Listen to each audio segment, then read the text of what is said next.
તો મારા ભાઈઓ ને બહેનો, જો તમારા ઘરે પણ આવું વલોણું હોય તો હવે સાવધાન થઈ જજો। આ તમે જુઓ, આખા વલોણામાંથી આગ ઉભરી ગઈ ભાઈ।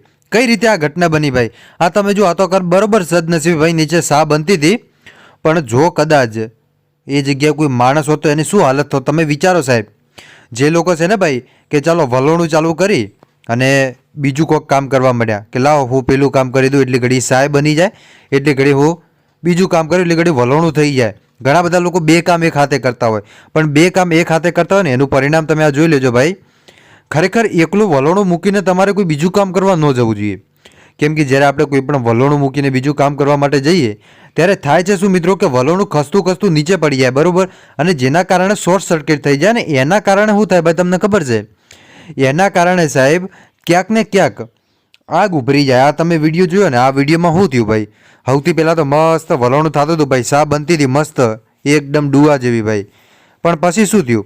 અચાનક વલોણું ખસ્યું અને ત્યાર પછી આગ નીકળી, અને આગ નીકળી ભડભડ ભડભડ થતું નેચું પડી ગયું ભાઈ। તો બધી જગ્યાએ મિત્રો ધ્યાન રાખવું જરૂરી છે, બરાબર? એક હાથે બે કામ ન થાય, અને વલોણું જો તમે મૂકીને પછી બીજા 4-5 કામ કરવા જતા રહેતા તો હવે તો તમે સાવધાન થઈ જજો ભાઈ। આ વિડીયો જોયા પછી કે આપણે એક સાથે એક જ કામ કરવું પડે, બરાબર? એક સાથે આપણે 4 કે 5 કામ ન કરવાના હોય।